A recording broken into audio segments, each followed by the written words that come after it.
Hello, I'm Jason. I'm the Wizard, and today I have with me Sydney Day, who is a singer, a songwriter, and also a life coach.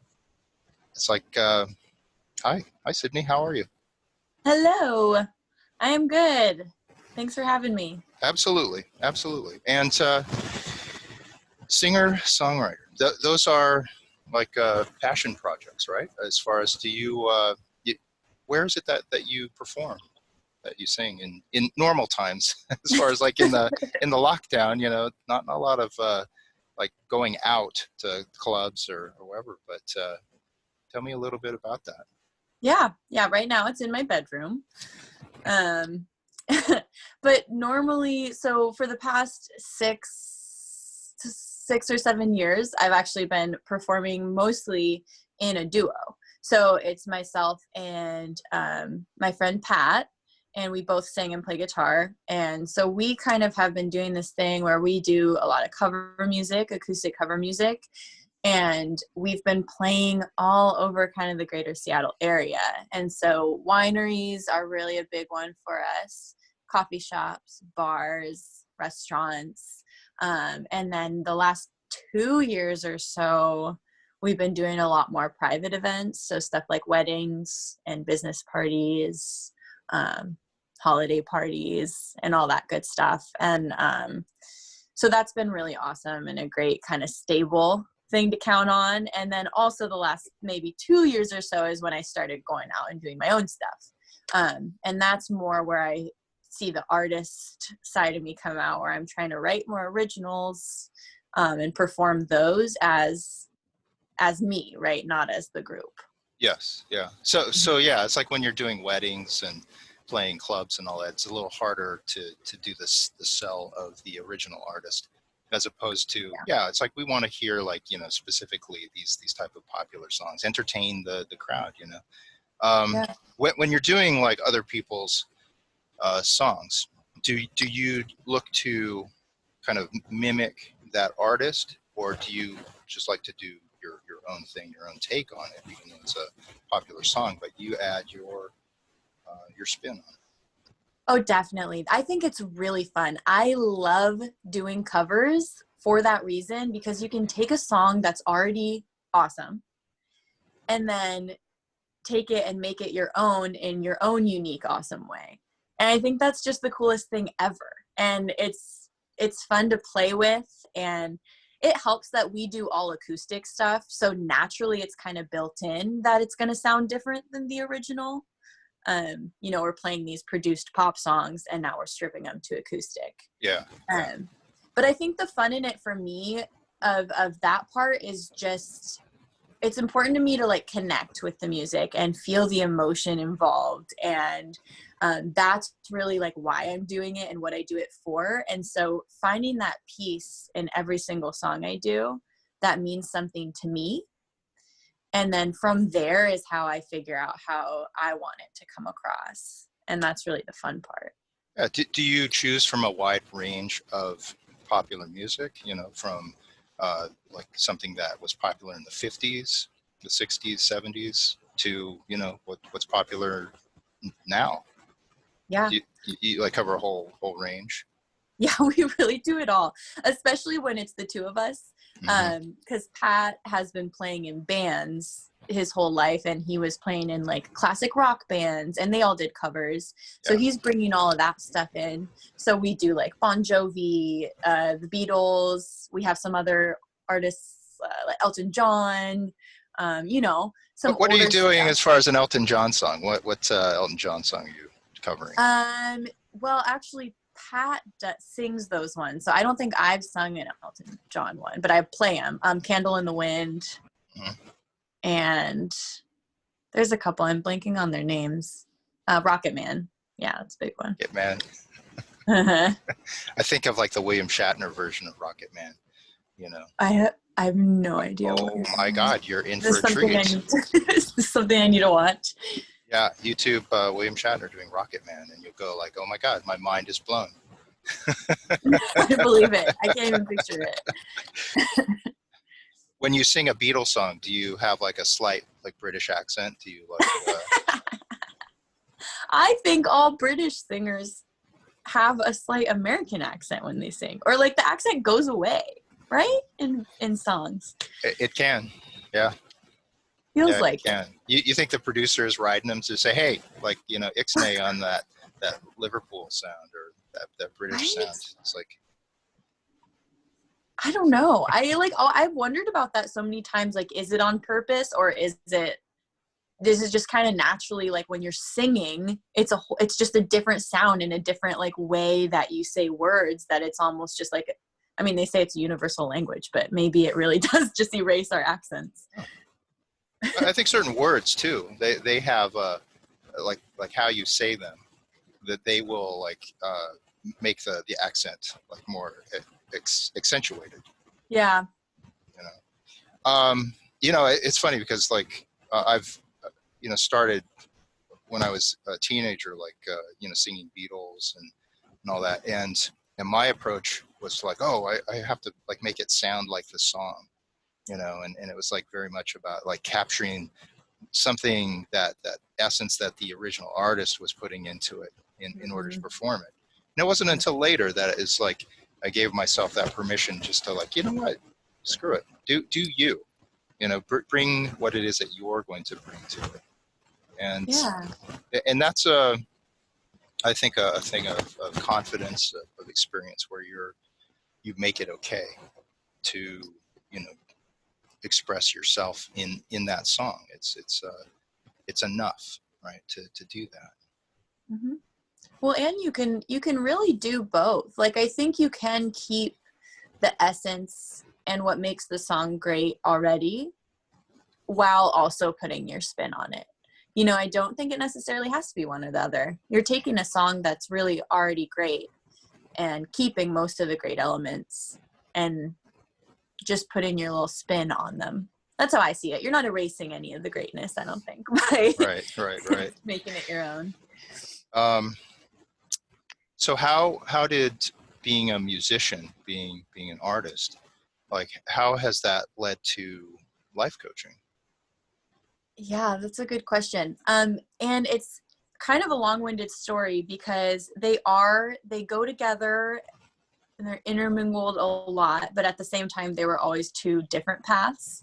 And it wasn't until recently that I saw the connection between them.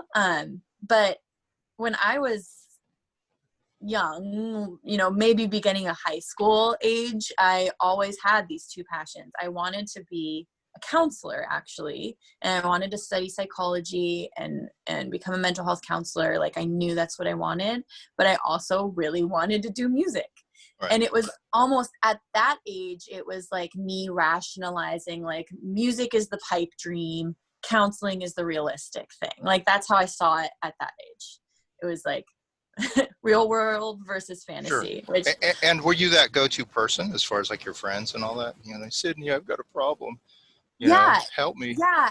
And I my family a little bit. And I know my, your family a lot a bit. a lot bit. Yeah. But my grandma, right, Gloria, she was like the head of our family, and she's a sociologist. And those types of ideas trickle down. And I felt really lucky to be raised in this family where like self-awareness was huge, awareness of others was huge, understanding the needs of others and your own needs, and like all this really, I felt really lucky to be raised in that way. And so I was very aware, I think, at a young age of my own mental state and then as well as others. And so it was like you said, like, I think it was easy for me to be that person for other people because I kind of knew what was going on and I could usually sense what someone needed to hear, or maybe where they needed to grow is the phrase I like to use. And it always was natural. And I kind of kept on that path for a few years. And then music really took off when I was 18. And so that's when Pat and I started playing together, and that became huge. And I was still working at a coffee shop and nannying and music. And that was my life for 6 years. And then just maybe a year ago, I started to think about the counseling thing again. Oh, I forgot to mention, I also went through undergrad at that time. So I did get my degree, not in psychology though. I got it in media and communications, because at this point I was just kind of like, let's see what's going on, you know? Sure. Well, communications is a important part of, Yeah. relating back and forth, with clients and just humans in Yeah, general. exactly. And Yeah. it was a really, the school I went to was interdisciplinary. And so it allowed a lot of freedom within the major, which is something that's super important to me. I've never been like, I didn't want that straight and narrow path, because how old was I when I started undergrad? Like 20. And I'm like, I don't know what I want. Give me some time to explore. And anyway, so then a couple years go by, and I, about a year ago, maybe started reconsidering this idea of counseling, because it just never left my mind. And again, it was so natural for me. This like ability to talk to people through their problems and be that person. And I also just love it.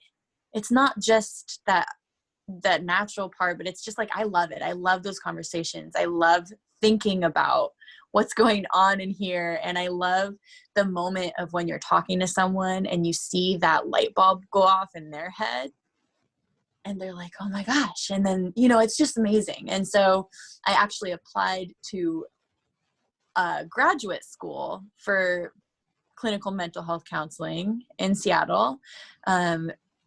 I did get in, but then changed my mind. And so it's been this whole journey. The reason I changed my mind was, like I said before, it's kind of clinical mental health counseling felt a little restrictive to me. It felt like that was a big decision, and it's like, this is your career path. Also, I wasn't sure I really wanted to help people with mental health disorders. Because people who can do that and have the patience and the energy to really help people with these dark, deep-seated things, like, that is so great. And I have so much respect for them, but I don't think that's for me. I think that's important, though, is to know, how it is that you're wired, and if that's your thing, I had an opportunity to go into like drug and alcohol counseling, Mm-hmm. but as much as I enjoy helping people, it's like, I think one is better suited if they have like a background in that, if they have like either family members or something where there's a spark that's driving you harder to be in that area of like mental health, or counseling and all. I think that it's important that yourself, and if it's too heavy, if it's because I always say, love what you do, and do a lot of it in life, but love what you do. And if you get out into these realms of like where it can be too much, then you're going to wipe yourself out. Right. Well, and not only that, but we all have our own skills and really like personalities that are useful in different ways. And for me, it was more so like, I would love to help people with that stuff, but I don't think I'm the best person for them because of how I am. I'm a lot more like, and this is what got me into coaching, actually, is the coaching persona fits me a little better. And it's more about like action. Like, let's talk about where you're feeling stuck and let's come up with a plan. And I'm going to help you do that and watch your life just like turn into the life of your dreams. And it's very different than counseling, because I think as a counselor, it takes a lot more just kind of calm and you're really this peaceful, calm presence. You're not catapulting people into action. And that's more of what I wanted to do. Where you're more like the fitness trainer going, come on, let's do this. Go. Right. Another like 50 reps. And like, yeah. Exactly. A little different. Yeah. But as important, a lot of people will have the original impetus. They'll have that light bulb go off in their own head and say, yeah, I need to move into this direction, but they don't stick with it. That stick-to-itiveness is not present, and that's when a coach can come in and just keep them focused on it. I've been to a life coach in my early tarot days, because I was excited about it. But it's like, what do I do with it? What because at the time I was just reading individuals. I wasn't teaching, I wasn't promoting, I wasn't doing anything like that, and I didn't know about it. I didn't know if that was where I was going to be headed. Mm-hmm. And because I went to a life coach, she like just helped me just open up to potential, and also to clear myself too, because as it's like, people have a lot of energy, and when you start like going into people's like problem areas and all that, it's energy, and it's like it can just transfer onto you, and it's just like, how do you clear yourself? How do you like just like take someone else's journey and say, you know what, that's their journey, I'm gonna do me here? Yeah, that's a good question. It's harder sometimes than others. I do think I'm lucky. I kind of have a natural ability to do that. I don't know where that came from, but unless you are a very close friend of mine, those stick with me. But if it's a client, I'm pretty naturally inclined to already be like, okay, I got my stuff, you got your stuff. We Yeah. have an hour together, and then I'll see you next time.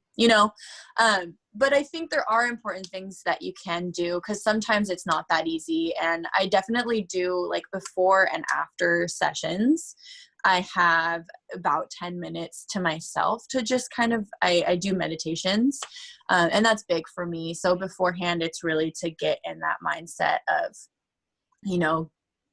how am I going to help this person, getting in that mindset of this is their hour. And then afterwards, it's kind of turning that back off and giving the time back to myself. Do you kind of clear yourself too through music, through song? Are you writing songs about like your clients and stuff like that, their situations, just like masking it in different names, situations? That could be a good way to get it out. You know what, though, with coaching, it's another thing that we never really go that deep, because that is kind of getting into counselor territory, and I am not, I don't have a degree. So that's another thing that helps with coaching, is if it starts to go to that level where it does get kind of dark and heavy, that's where as a coach you have to use discretion and be like, you know what, we can't go there. That's not what this is for. Kind of keep it on track. So that helps. But yeah, as far as music, man, music definitely helps channel any sort of negative energy or positive energy, whatever it is, through me and out of me. Yeah, I find that with reading the tarot, that it can go to those places that are heavy, Yeah. and because it's more seen like in California, it's like a religion more than it is like a mental health service. It's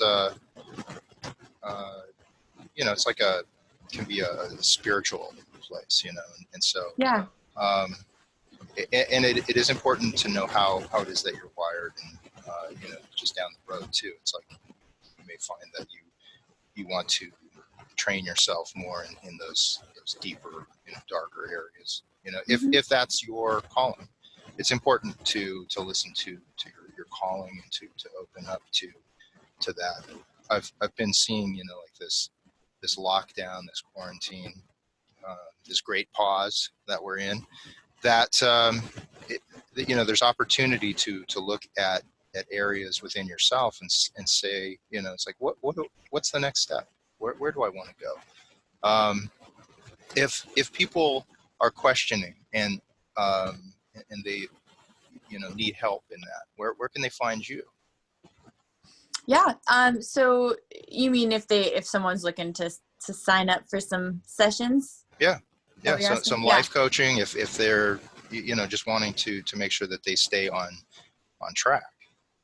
Yeah. Well, I'm offering sessions now via Zoom during this time, which actually I find to be really important right now, even maybe a little more than usual, to have someone keeping you accountable for stuff, or even just someone to talk to, right?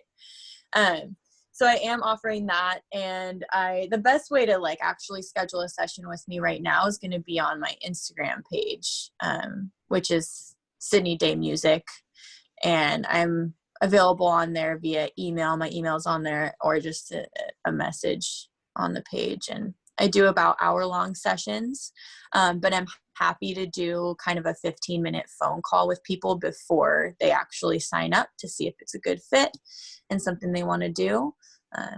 Yeah. Yeah, that's important. Mm-hmm. To see if the energy is resonating, if it's connecting. Yeah. And Sydney, you spell Sydney S-Y? Yep, it's SYDNEY, and day, just like you'd think, DAY. I was thinking DEI, but it's DAY. Day. Sydney Day. What kind of advice do you have for people if they're in their homes and all that, and they're maybe getting a little antsy? They're like to pick up a guitar or something, learn how to play music. You could. And that's, I think my biggest advice for everyone right now is just understanding that every single human needs something different. So maybe for someone, picking up a guitar is going to be really helpful, but maybe for someone else that's really overwhelming. And so the message I want everyone to hear right now is just, it's okay to be wherever you are. And if you want to use this time to learn a new skill or be super productive, that's great. But if you're feeling super down and drained, because understandably, we all feel that way, that's okay too. And I think that's the biggest message, is be okay where you are. And if you're starting to feel that drained energy, really go inside yourself and figure out where that's coming from. And that's just, it's different for everyone. And that's really the important part, is you got to just ask yourself, what's the right move? Mm-hmm. Mm-hmm. It sounds like a song that you're writing in your head. Ask yourself, what's the right move for me? There it is. Do you write music first, or do you write lyrics first when you're creating a song? It kind of just all is all at once. I don't really necessarily have a process, to be honest. And writing is pretty new to me. So I'm figuring it out still. But for now, I kind of just like have these like times blocked out to write. And I'll just pick up my guitar and start strumming something. And then just kind of hum over it. And it just kind of turns into something altogether as I go. I've done that. Yeah. Yeah, that's like a very organic way that a song can come together. Yeah, and it's hard. Lyrics definitely come to me first. Like I have so many like just thoughts that I want to get out all the time, and so I'll write a lot. But I struggle with that, because when I have lyrics written out with no formula in mind, like an actual song to put it on, I actually really struggle with writing music for it. So I don't love to do it that way, but sometimes I'll pick and pull from random lyrics I've put down while I'm working on a guitar part, and kind of just choose some that might go well together. But right. I don't know. It's kind of a messy process. Did you study guitar? Did you like have teachers or go to a school, a conservatory? I was a lot. And it was like in and out throughout my whole life. But actually, David, my Uncle David, was my first guitar teacher. He was mine too. Yeah. He's teaching actually some people now too. Yeah. He's great. I think I can really thank him for getting me into music in the first place. And he taught me Yellow Submarine by the Beatles when I was 6 years old on my mom's old guitar. In the key of G? Yep. It was in the QT. Yeah, and so he taught me a little bit. Then I stopped for a few years. I was a kid, and then I went back when I was in middle school to Seattle Drum School a couple years, and then stopped again. Wait, And wait, then drums? yeah, Seattle Drum School, but I didn't learn drums. They do every instrument. Oh, okay. Yeah, they I mean, do. it They sounds do it weird all. to call it a drum school if they teach every instrument, right? I always thought that, They and should I just call never it like really a music school, right. It's a little misleading. right? It's like, yeah, I went to drum school. It's like, okay, play, like your best piece there. It's like, well, I was there for clarinet. Yeah. I was using the clarinet to hit the drum, and I got expelled. There were drums in the building somewhere, so. I would hope so. Yeah. Yeah, David gave me a guitar.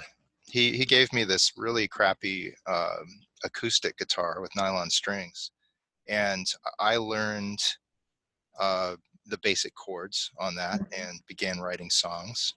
Became becoming very dangerous at 16 or so, and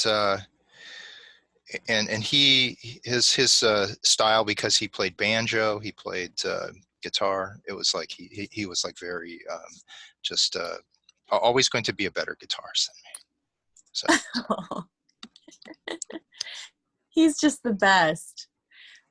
He's one of those people that it's like really, really his passion. And so, yeah, nobody can ever compare to someone who like that instrument is their whole life.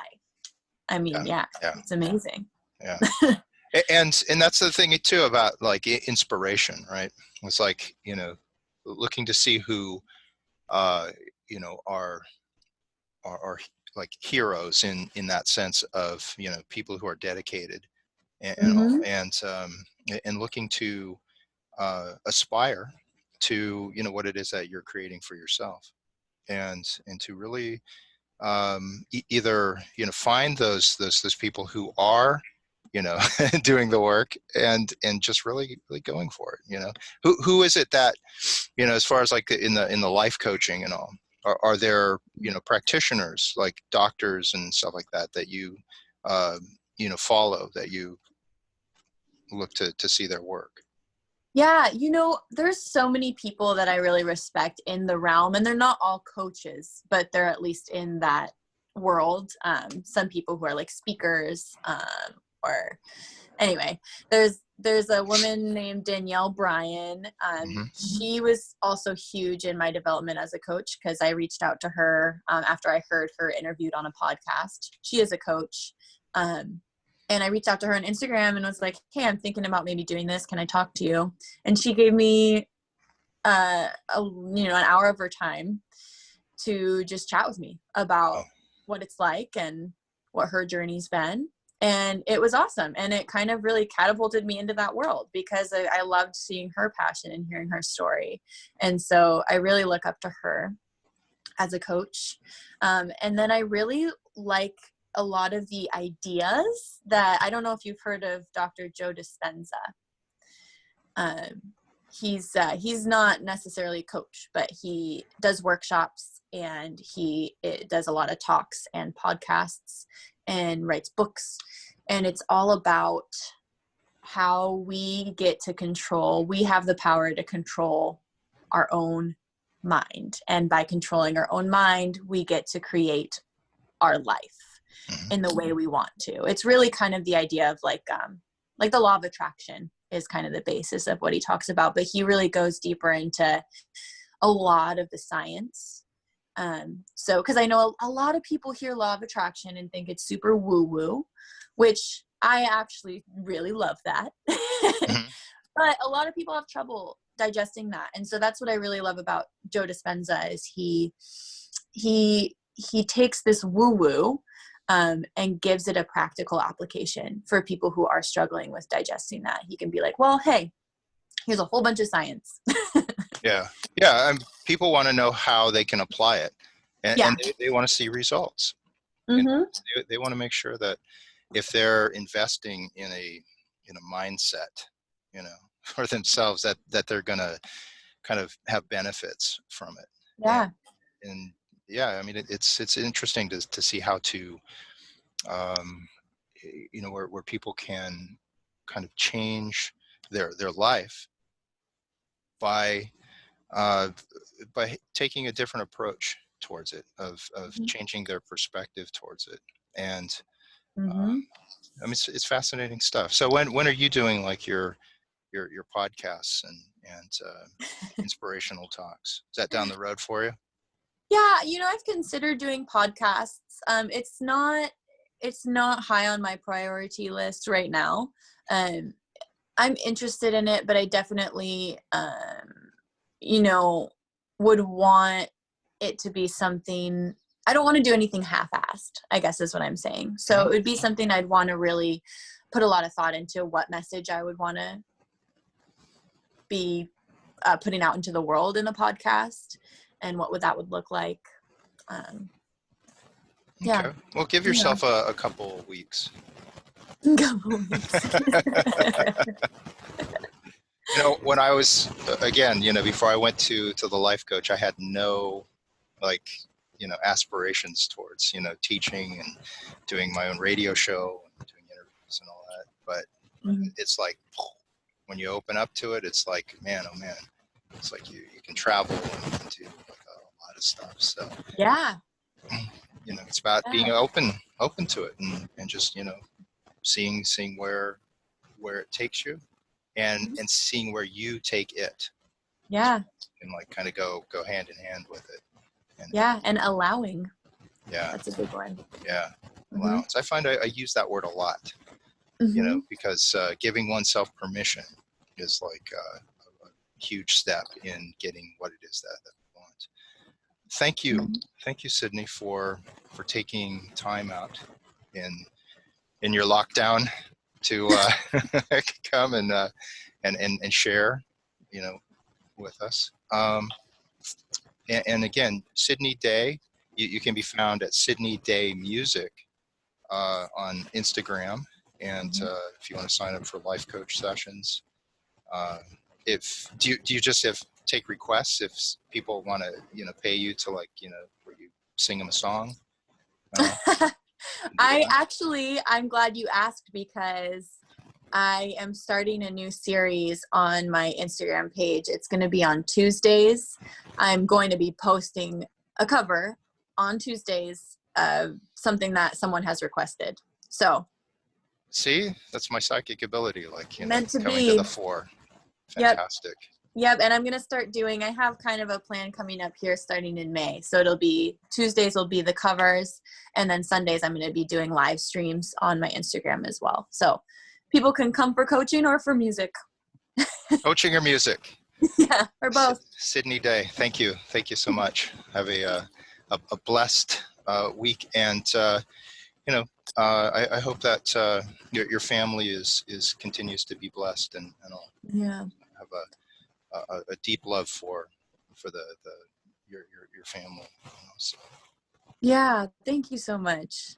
thank you. The same goes to you. All right.